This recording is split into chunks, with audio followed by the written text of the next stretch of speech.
नमस्कार, आप देख रहे हैं एसटीएन टुडे का खास प्रोग्राम मुद्दा शहर का।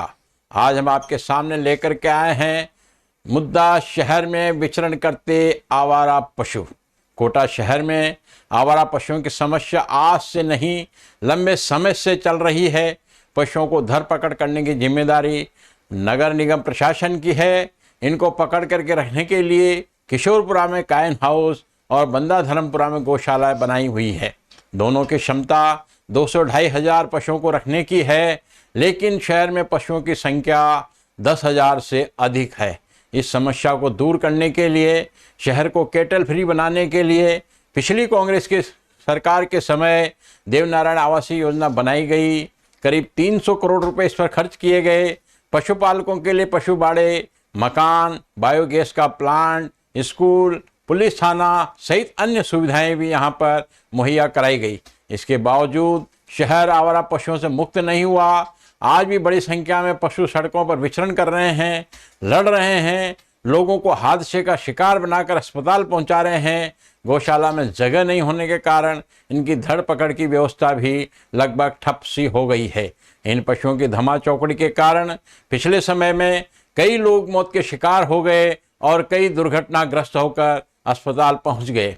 इसके बावजूद इनकी संख्या को कम करने के लिए प्रशासनिक स्तर पर कोई गंभीर सकारात्मक प्रयास नहीं किए जा रहे।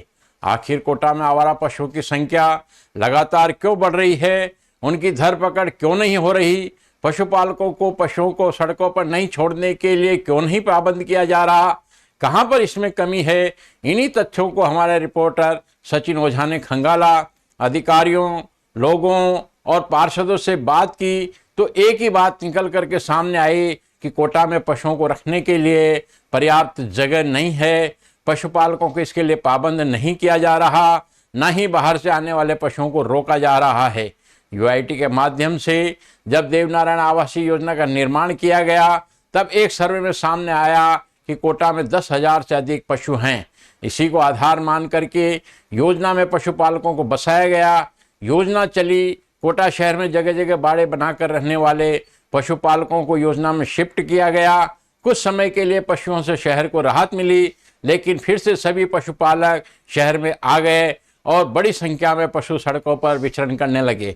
पशुपालकों का कहना है कि जो सुविधाएं देवनारायण आवासीय योजना में मुहैया कराई गई थी, वह सुविधाएं लगातार बंद होती जा रही है। उनकी तरफ ध्यान नहीं दिया जा रहा। नगर निगम प्रशासन की ओर से योजना तो बनती है, लेकिन उसकी पालना नहीं होती। शहर में गली गली में लोगों ने पशु पाले हुए हैं। जब तक वो दूध देते हैं, उन्हें अपने पास रखते हैं, फिर सड़कों पर छोड़ देते हैं। कॉलोनी में रहने वाले लोगों के पास पशुओं को पालने के लिए जगह नहीं होती, फिर भी उनको पालते हैं, दूध का उपयोग करते हैं, लेकिन उनको रखने की व्यवस्था नहीं करते। यही पशु दिन और रात के समय सड़कों पर विचरण करते हैं। पूर्व में नगर निगम द्वारा इन पशुपालकों को पाबंद करने के लिए, पशुओं को पहचान करने के लिए व्यवस्था की गई थी, लेकिन वह भी ठप हो गई। इसी प्रकार से ग्रामीण क्षेत्र में फसलों के समय आवारा पशुओं को लाकर शहर में छोड़ दिया जाता है। ये पशु शहर में आकर सड़कों पर विचरण करते हैं, आपस में लड़ते हैं। पिछले नगर निगम बोर्ड के समय ऐसे पशुओं को रोकने के लिए शहर के प्रवेश द्वारों पर चौकियां बनाई गई थी। कोटा में आने वाले पशुओं को वापस भेजा जा रहा था, लेकिन ये व्यवस्था भी अब बंद हो गई। अब तो कोटा की गौशाला की हालत ये है कि जितनी संख्या में पशु सड़कों पर है, उसके 25% पशुओं को रखने लायक भी गौशाला में जगह नहीं है। वो छोटी पड़ने लगी है। यही कारण है कि निगम प्रशासन का आवारा पशु पकड़ने का कार्य भी ठप सा पड़ गया है। हालांकि हाल ही में जिला कलेक्टर के आदेश के बाद फिर से इस कार्यक्रम में गति आई है, लेकिन गौशाला समिति के अध्यक्ष का मानना है कि आदेश देने से काम नहीं चलने वाला। जब तक इनको रखने के लिए पर्याप्त व्यवस्था नहीं होगी, समस्या का समाधान नहीं होगा। कोटा की गोबरिया बावड़ी के रहने वाले युवक विशाल को आज भी वो दिन याद है जब वो घर पर जा रहा था और वो ग्रीन बेल्ट से अचानक कूदे गोवंश से टकरा गया। विशाल के जबड़े में गंभीर चोट लगी। इसके इलाज में अब तक 2.5 लाख रुपए से अधिक की राशि खर्च हो चुकी है। घटना को 6 माह बीत चुके हैं, लेकिन आज भी वह पूरी तरह से नॉर्मल नहीं है।